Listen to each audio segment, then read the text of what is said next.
Hey folks, Tex of the Black Pants Legion here. I am joining myself with Mr. Makoto Priano, who is one of the fellas in EVE Online that I like talking to. This is the lore master of Wormhole Space. Introduce yourself, good sir, and tell the viewers what you do.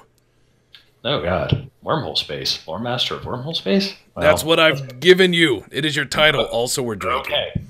okay, right, got it, on it. Okay, I'll accept the title, even if I sort of go. It's okay. Hey, I'm Makoto Priano. I do crazy, geeky, nerdy things involving lore, story, roleplay. I'm part of the production team for this thing called the Discourse, which is sort of like a player scope equivalent. You may have seen some of those around. We post them to Reddit and to Twitter, and they end up occasionally showing up on CCP's pages periodically. So definitely check us out there. And most recently, we've started doing things involving the Warzone extraction, which complements our existing shenanigans involving drifters. Excellent. So you were the drifter lore expert. That's what I'm just going to say that. But I also like saying wormhole lore because who knows what's out there. In the deep dark, there's only God knows what. Yeah, I mean, exactly. So, I'm going to drop these links below as I've been provided with some delicious links for lore people, your little tidbits, your little pieces you want to break off and put in your pocket and use to sustain you in moments of boredom. Those links are going to be below in the video, as well as a link to try out EVE Online. If any of this sounds interesting, you can go ahead and click that shameful plug. Anyways, last interview was semi-professional. This time around, I'm not really going off scripting, just drinking and talking and having fun. So the first question I have to ask, because I have been gathering questions since we last spoke. Since we last spoke, oh God, how many do you have? Just a handful. People are bored. Okay. Have you accepted Zorg as your bane and savior? I believe the proper answer is All Hail Zorg. Yes, good choice. So, last time we talked a bit about sleepers and those creepy bastards floating around in space. What's new with them? What's new and upcoming? Well, okay, so this is actually a lot bigger of a question than one might necessarily initially think. So there's going to be tinfoil to warn you. We don't know many of the elements of what we can guess at because, well, that's just how CCP's been working. Right. So in part, development of like the Drifter story arc has been pretty quiet for the last like year and a half. And this sort of makes sense because what we've sort of sussed out and what CCP sort of left on is that the Drifters are tied to the story arc for player build gates. And it's been taking the CCP forever to get through the structure stuff because each new structure that they're trying to work on is tied with this entire cohesive network of features in EVE. So like, for instance, they're doing the new refineries and moon mining structures. Well, they are completely revamping moon mining from the ground up for this structure and so on. But the rumor is that player-built gates are next after refinery structures, and refinery structures are out in about a month and 3 days. Right, I've been watching that. You shoot your shoot boom boom space gravy collector at the moon, and then planet cracking wise, you jerk off a piece of the moon and it floats up toward you, and you get your sweet space gravy. Precisely. It's like, you know, as even is in the description of these things, it's like you punch the moon in its face and take its lunch money. Right. I like that. As an industrialist of EVE, I like this idea. Punch moon in face, receive lunch money. And get this, I mean, you know, every industrialist has at least a little bit of accountancy in him. The mining ledger is not only for the moon, you'll also get like personal ledgers, corporate ledgers, etc. So like all of the mining, you'll actually be able to get numbers fed to you from the client itself. I know. The CFO in our corporation has been rubbing his hands together. He's like, I will hold you all accountable because I am the accountant. And yeah, that's going to be fun. That's like, yeah, still a dad level pun though. That's terrible. Hey, I'm drinking whiskey. I can make as many puns as I want. All right. Well, it's not like it can stop you. Well, you Okay, could try, but it's only through Eve, precisely. and the equivalent of that is like a slap fight. You know, Yeah, yeah. can't take Eve super serial. You know, too much drama, too much drama. So And where what? Okay, player built Stargates. Where the hell do you think that's gonna go? ooh, wow. Okay, let's see here. Roll the So, supposition dice. Put on the tin foil. Give me what you oh, got. it's one of those things where like we've been collecting evidence for like, well, not really evidence. We've been collecting suggestive material for quite a while. So here's one joy that everyone saw, and I think only a few people went, ooh. At the end of FanFest, there's this bit about where they go from there and what's going to start happening in the winter expansion, and they show a picture of a Stargate pointed at Carolyn Star. Yeah, So basically, that's to say that whatever this story involves, it's going to involve Carolyn Star and possibly accessing Jove space. So that's a thing. So interesting. yeah, last year went to Vegas and was doing the party, the chateau party with everyone there, and was naturally, as I do, harassing the developer. And he was of course trying to be cagey and doing a pretty fair job of it. But I was asking, I was like, oh yeah, and so there's going to be like the new functionality with gates where you're going to have the ability to like shotgun people into other systems without necessarily receiving gate.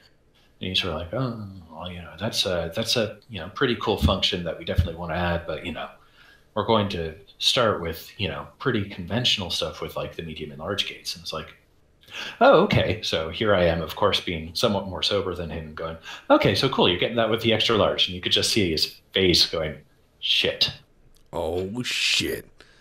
So there's that. And interestingly, like all of the gates that we've seen in Eve that are sort of like standard star gates are sort of in the size range that would look like either a medium or a large gate. A lot Yeah. of the basic functionality of like jump bridges or stargates is pretty conventional. But then, you think it's like, okay, what's the one thing that we've seen or that we could imagine seeing that might qualify as an XL? How about that Drifter or Jovian or Talakan Stargate that's half destroyed and hanging around in Drifter hives? Yeah, I mean, that could be fascinating, especially considering if to produce those things you had to go into that space and retrieve those materials. Yeah, I mean, that would naturally be a potential employment of crazy Drifter magic MacGuffins. I mean, that's sort of a thing that we think might line up. Yeah, and I mean, this is just some whiskey supposition here, but that would also kind of drive people to begin. As I'm sure you remember, when Wormhole Space first came open, the people who went in there were just people looking around, going, what's here? What resources are here? What fun tidbits are here? From lore to actual farmable things. And since like Tech 3 hulls and some manufacturing doodads and wonderful gases that you can make drugs with, there's not a lot more that's kept people going aside from maybe other little nice lore tidbits or a really cool tree fort from which to smash people with. So I'm thinking that it would be very interesting if you were correct and that you had to kind of go into these places to find these cool bits.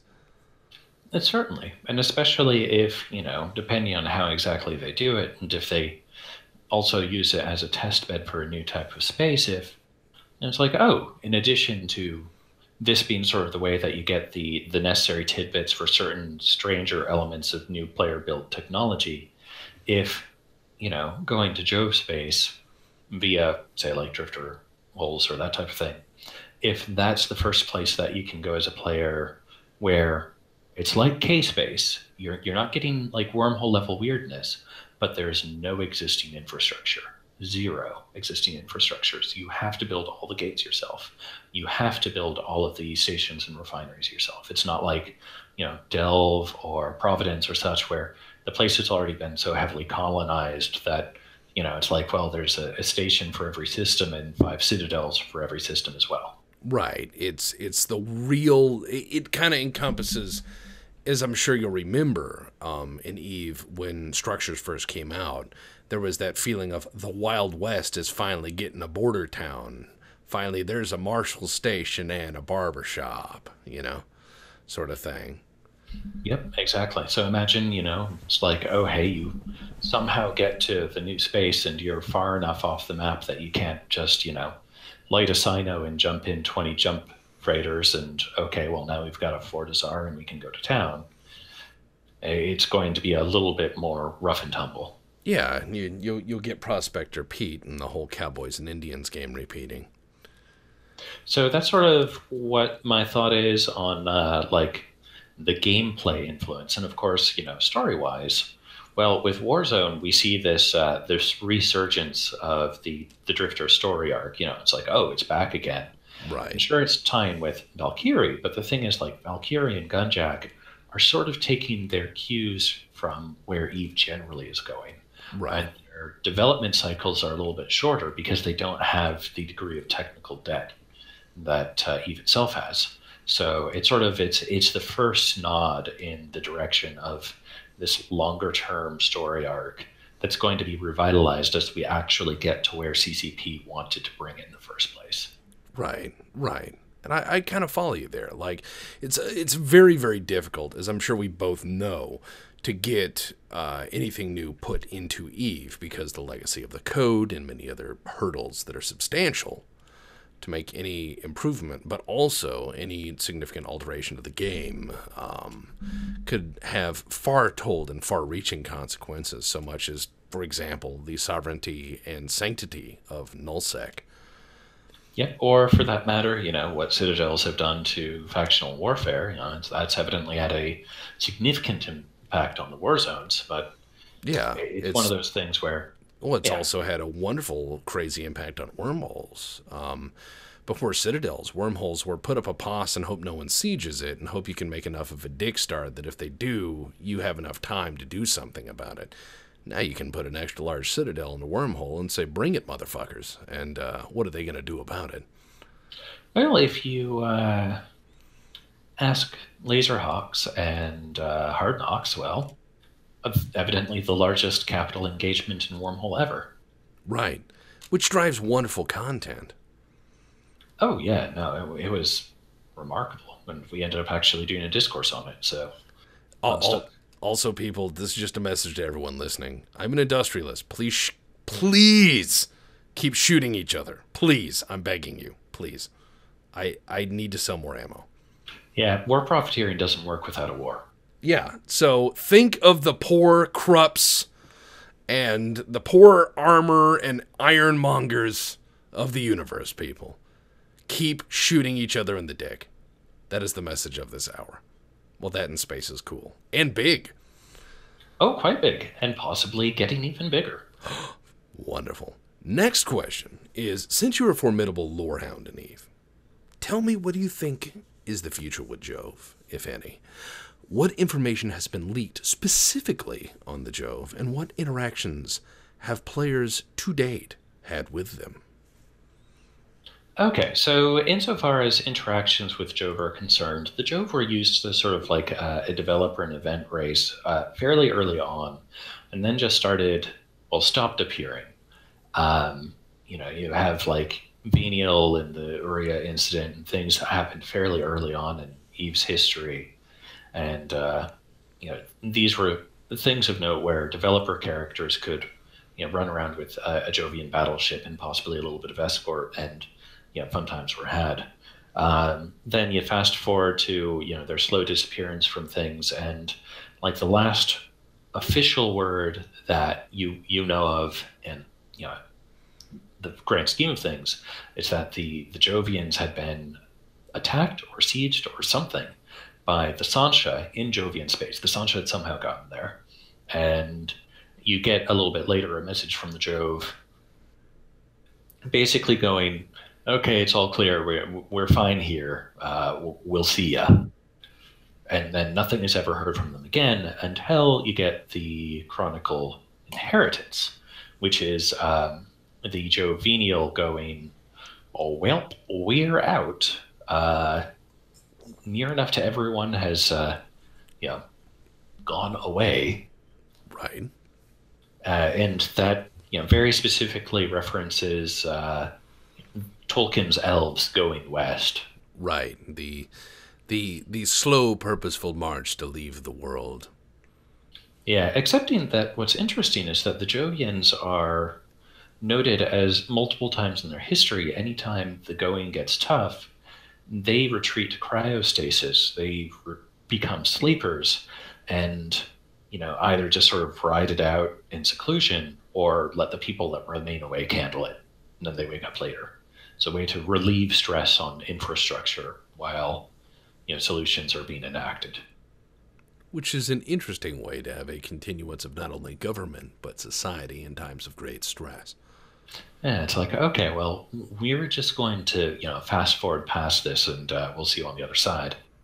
It's almost like a Matryoshka brain, if you're kind of familiar with that. This is wonderful YouTube channel I enjoy watching is Isaac Arthur, who talks about a lot of wonderful sci-fi stuff and talking about civilizations at the end of the universe.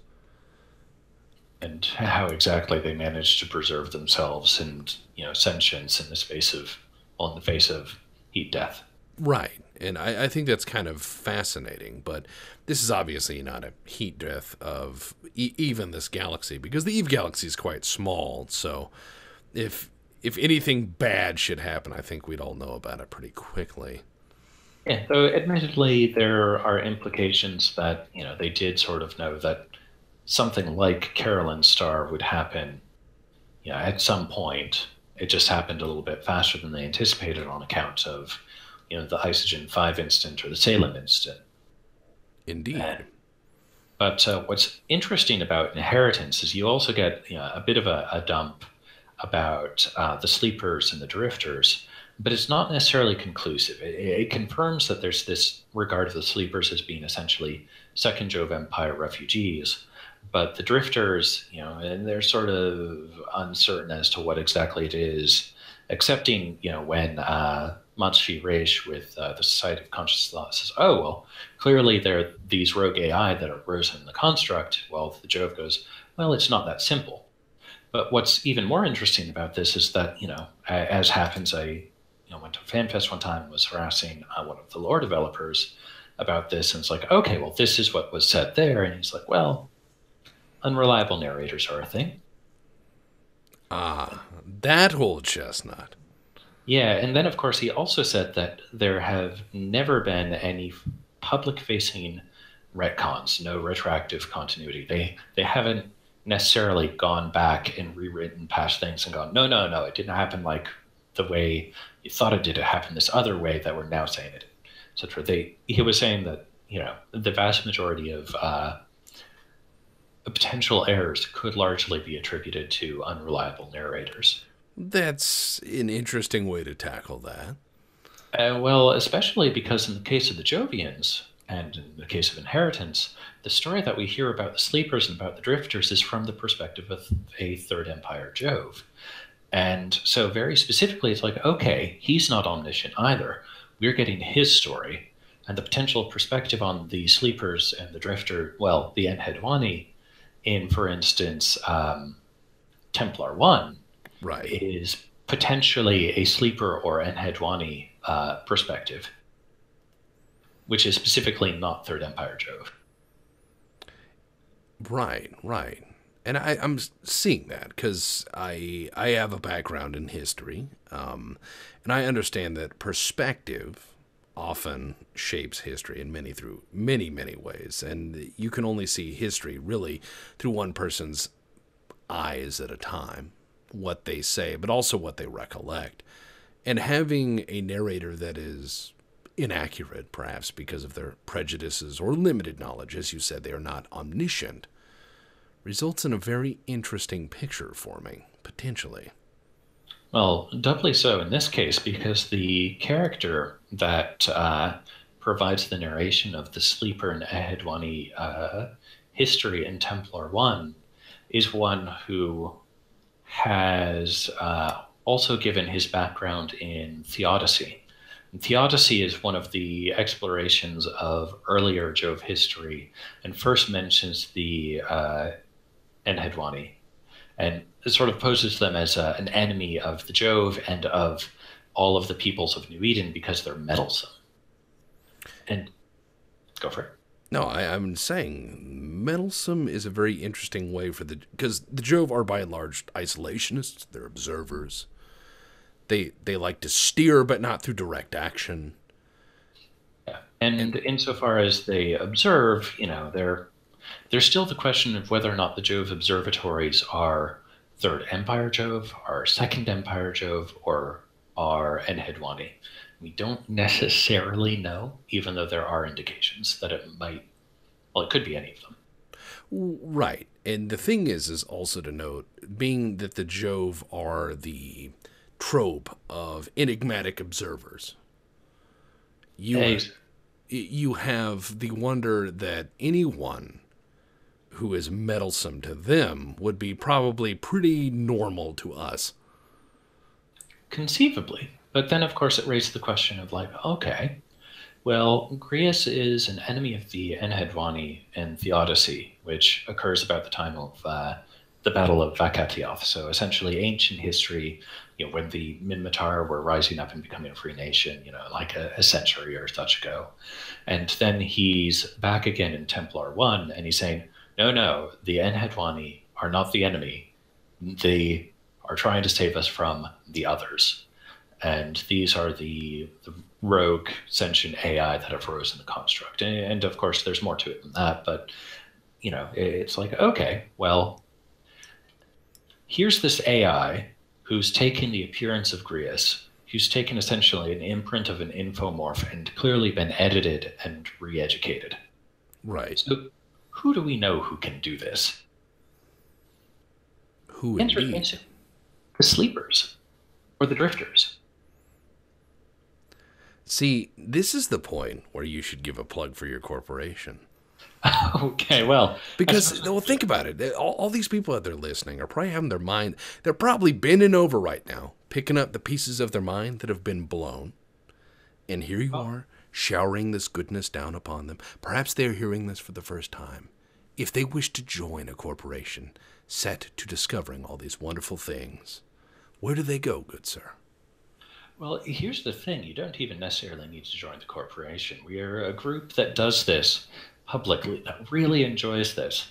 So you can still keep doing whatever you love in EVE. Just join us in this in-game channel, Consortium Operations. We also run public Drifter Hive fleets from this channel. So, hey, join us on and off a couple of times, get some crazy, weird Drifter goodness, and, come tinfoil with us. It's a hell of a time. And, if the fit is good and you want to join a comment because we do ridiculous things in the story, well, hey, if it's good fit, by all means. See, there you go. Bam! Mid-interview plug. Hey, plugged. And there we go. So here's... Yeah. No, please continue. Yeah. So here's an interesting thing, and this actually gets to the very beginning of the Drifter story arc and also ties it back to the Grius AI, is that, okay, so there's that whole story involving Helen Tukos, who's probably, at this point, dead, gone, maybe, possibly, living out his life in a sleeper enclave in a virtuality, think he's imprisoned on a world when he's actually in a computer, so on. So the weirdness is that he shows up clearly being simulated to some degree, trying to cajole people to give him Jovian body parts. And a couple of messages go out before this happens. And then there's a third message that is a little bit less computer simulation of a person, a little bit more, transmission trying to burn through. And basically goes to the effect of, no, the other one was fake. I'm imprisoned by static. And and there are bits and pieces, and we try to piece together, but basically everything went to crap before then. But what's interesting is that the timing of these messages, they all happened after the broadcast of Helen Tukos from a Drifter Hive going, holy hell, there's a giant fleet of these ships. This is potentially an invasion force. People, be worried. which means he was being simulated and he was captured despite already having been potted and not having made it back to a fresh clone in known space. Which is an interesting concept and also terrifying for the pod pilots of New Eden. Yeah, having someone have the ability to steal your infomorph away before it can transfer to a new body and transfer you into a virtuality, that's a thing. Yeah, interesting. So, do you have any advice for EVE's new explorers? People who just start out. Let's say some person decides to click the link below and say, I'm going to join EVE because this sounds utterly fascinating. So people who are just starting out and not knowing what the hell they're doing, what advice would you have for these folks keen to explore the boundless possibilities of tinfoil hat land? Well, EVE is a vast and curious place. And on one hand, you always have to be guarded because, imagine it's real life. You don't give someone access to your bank account, no matter how much you think they're, fun to fly with. But you can always find people who are willing to give you advice. Ask for that advice. Whatever you're going to do, if you're going to run around in a cloaking ship in the far reaches of space trying to poke around to find things in darkness, or if you're going to join a newbie corporation that engages in combat, or you want to become an industrialist, just reach out to others, learn, engage, and ask advice. It's as simple as that, because EVE is without a doubt a social game. And if it's one of those things where you're very specifically into exploration and lore, reach out for us, for lore masters. EVE Scout, Akame, there are dozens of other groups that do this type of thing. Find the people with whom you enjoy spending your time. Sage advice. So, do you have any suggestions for new EVE explorers as far as corps go? Good corps for new people to join who are keen on exploration as vocation? And in that regard, I would have to say, without doubt, EVE Scout is the premier place to start for explorers. They're definitely well suited to provide the springboard, the font of knowledge, the resources. Akame, we love exploration. We love, tinfoiling about lore and story, but we're pretty small, and we tend to operate at a level that requires a little bit more familiarity than an introductory pilot might be ready to have. All right. So I had a question from one of my corp mates who said, I want to know why the hell drifters and sleepers are shooting the shit out of Jovian stuff. Well, that's complicated. So the long and short is that, in the first place, the sleepers are not a monolithic empire. Effectively, what it seems like is each enclave is a world unto itself. We don't actually really know how many sleeper infomorphs are in each enclave. It might be hundreds, it might be thousands, it might be millions. There may have been, thousands born and dead in an enclave in virtuality with life cycles in the meantime. But what is interesting is that the drifters seem more cohesive, more coherent, and the drifters do also have sleepers that they work with. Now, the Jovians, when we say Jovians, the sleepers, the drifters, and the Jovian Third Empire are all Jovian. Right. And that's an important thing to note, is that it's like, well, they're all Jove. But the Directorate Jove, the Third Empire Jove, are essentially a different set of refugees from the collapse of the Second Jove Empire. And what's important to note here is that when the Second Empire collapsed, there was a profound dark age. And even the Directorate doesn't really know what happened at the end of all of that. Everything just basically went to shit. So at this point, then, you have the other group of Second Empire refugees, which is to say the sleepers, who are the stasis people, the ones who decided to ride it out in their virtuality. And your reading may vary. My guess is that the drifters were their caretakers, were the ones who were supposed to keep the lights on and keep everything running. But because of how things had gone with the fall of the Second Empire, I would assume that they had started to die out and succumb to the Jovian disease as well. And so they had to do some very radical things to survive as a people, and they effectively lost themselves.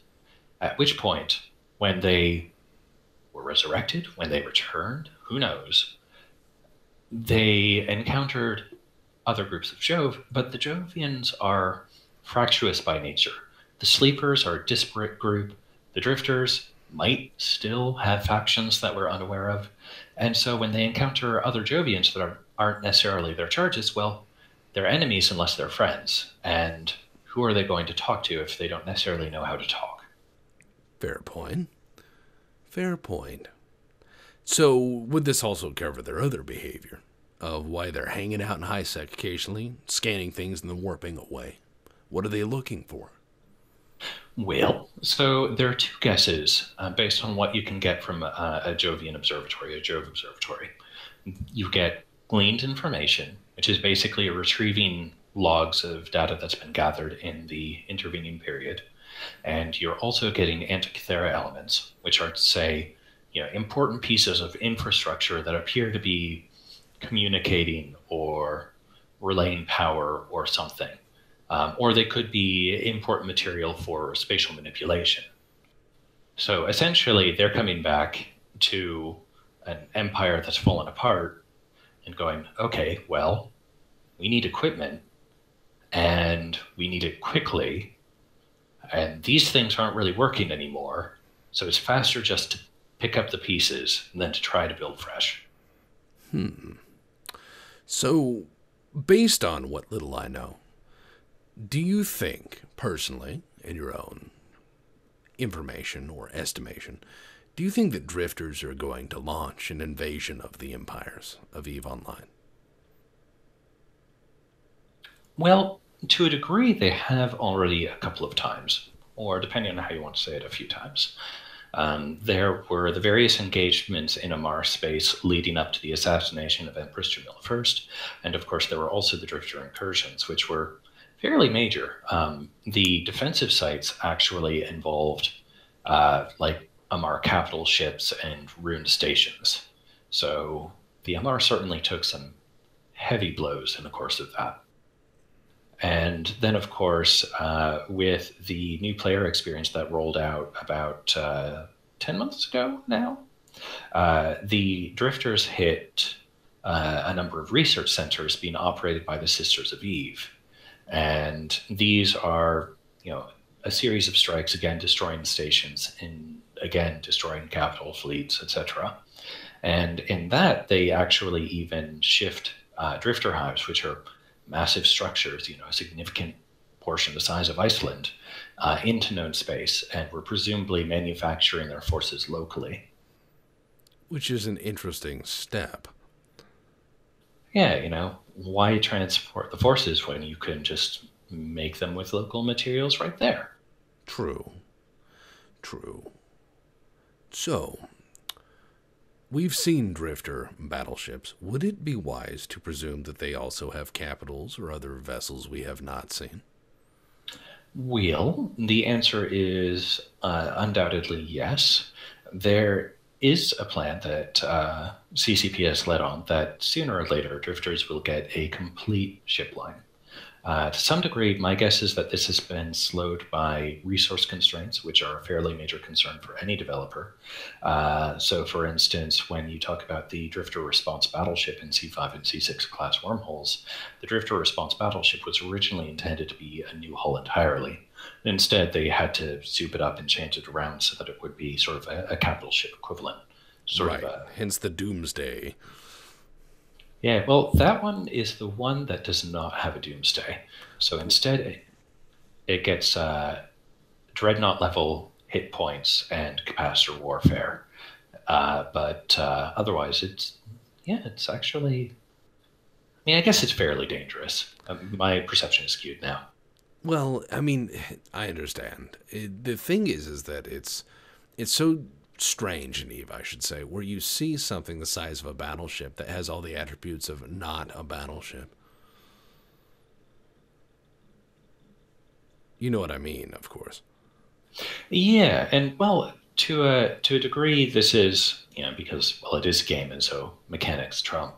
Yeah. But it's also one of those things that you can pretty easily hand wave in the case of the Drifter. It's like, okay, well, to toughen this up, they sheared away the Doomsday and redirected all of that potential energy towards, shields and structural reinforcement. Yeah. Okay. I remember the first time I ran across one of those sons of bitches in ISEC. I decided to hit it with a battle cruiser, and it doomsdayed me to pieces within seconds. And I was completely blown away, but I was also excited because that was a whole new thing for me in EVE Online, to have an NPC that could punch my ticket in one go. Oh, yeah. No, if you're not prepared and you're fighting any type of Drifter, it's going to be a bad day. But flip side is that, well, yeah, suffice to say that, after, at this point, a couple of years of running approximately weekly Drifter Hive operations, we've got it pretty well down to a science. So if you're interested in how to fight them in at least a fleet setting, definitely, join on one of our Hive ops because, yeah, well, as I said, it's down to a science. And an excellent plug. Again.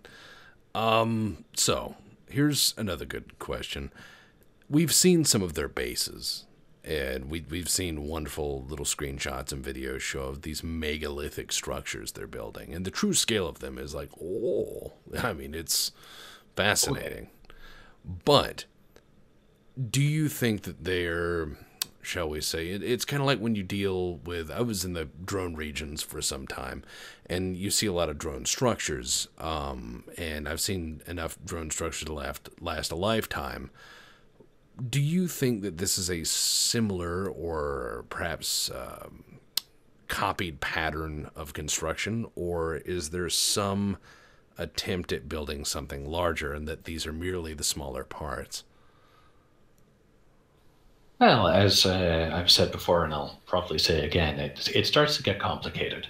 So there was an interesting thing that happened again in Inheritance, I believe, and in some discussion with the writer for it following, where the writer had referred to sleeper hives as a way to differentiate them from sleeper enclaves. And what he basically said when he was saying this is that enclaves are where the virtuality resides, and hives are where the support infrastructure, like the cloning equipment and so on, is.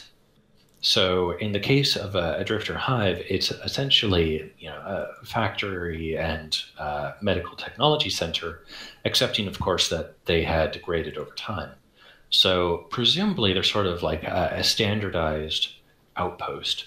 But at the same time, there is what we first encountered as the space urchin, now we refer to as the pickup sticks, which is this massive debris field, which, cover your ears if you don't like spoilers. Okay, yeah, okay. If it's not covered now, you probably won't hear this. It's some sort of 140 or so kilometer long Stargate, excepting that when we look at it, it's currently not even in one of the 4 phases it is until it's presumably active. But presumably CCP has plans for it to be active at some point because there are files in the database for gate activations and gate ambiance and that type of thing. Well, right. So all the parts are there. The question I think that a lot of people are interested in is where the hell is it going to go? Well, as to that, we have to go back to the end of FanFest and that suggested picture of a Stargate pointing at Carolyn Starr. Yeah. But the more interesting question for me, and this is, of course, going to go off on a tinfoily tangent. Go for it. You got plenty of broad space here. Just fly. So the first time we encountered it, it was in stage 1 of 4. So there are 3 remaining stages. Within about a week, it was destroyed completely. And that also happened to coincide with, I feel like it may have been, actually I can't recall if it coincided with any event in K-Space, but the notable thing is that in Inheritance, Veniel is discussing the Talican Dyson swarm around W477 TAC-P, which is what became Carolyn Star when it went kablooey. Right. He was saying that, you had to interface with it as a biological creature. You couldn't just have an AI flip the switch. It had defenses against AIs. So if you think that the drifters are, as they seem to be, AI meat puppets, and they tried to activate this system or further align it, and it detected them as AI and engaged a defense system and destroyed the structure. So that would tie the structures in the hives, these giant gates, with the Dyson swarm in W477 TAC-P. And it would also imply that the drifters are not just, Jovians with lots of cybernetics. They're actually something stranger. And stranger is always going to be more interesting. Well, conveniently, there was something I want to say that Grius had said in the Odyssey about the Enheadwani. When asked, the Enheadwani, are they human? And naturally, in the way of all bad writing, he intoned, not anymore. Ah, that old chestnut. So, yeah, I mean, there's a lot of interesting shit going on in EVE beyond the latest heist or the latest nullsec sovereignty redraw of the map. And I want people out there listening right now to realize that there is a lot more to EVE than these simple academic changes to maps and bank accounts. There is lore, and there is exploration, and there is wonder still in this universe that has been inhabited for many years by many people. Oh, yeah. And of course, the interesting thing about this story is that, to certain degrees, it is predicated upon developer resources and roadmaps and that type of thing. I mean, it's not completely freeform, but the flip side is that when CCP sees something interesting, something well executed, something that dovetails nicely with the devilish schemes that they've got, they'll run with it. So, for instance, there's a link that I provided Mr. Tex here for the latest event, the Warzone Extraction, where CCP happened to give a little bit of a shout out to ARC's latest project, which is focused on the data recovery element of the event CCP's running. And so, it's one of those things where it's like, okay, if we do this well, if we do something interesting that pushes the story just a little bit and explores it in a way that people really find engaging, then we can perhaps maybe help write a little bit of that story. And as a player, that's phenomenal. But at the same time, you have to write the story in a way that people, not just CTP, but the community at large can engage in, can enjoy, and feels empowered by. Right, and I'm with you on that. This is all very awesome shit. So at this point, I'm going to end the interview, and I wanted to thank you for your time, sir. And I'm dropping links below to many of the things he's discussed, and as well to his Twitter, so you can berate, harass, and inquire from him directly. By all means, ask me any question that you please. I might not necessarily always be timely in response, but I'll try to respond as thoroughly and well as I can. And of course, another plug, because this is a night for plugs. Plugs. Yeah. So while the Warzone Extraction event is ongoing, the Arataka Research Consortium is purchasing any sample of corrupted trinary data with the objective of compositing this data and ideally finding something within it that might be useful or interesting. And we have guesses as to what there could conceivably be there, but it's one of those ongoing story types of things. But reach out to us if you happen to be running those sites and wondering what to do with your excess relics, because hey, we'll pay you for them. Yeah, you got junk, they'll buy it. Anyways, thank you for the interview, sir. And thank you.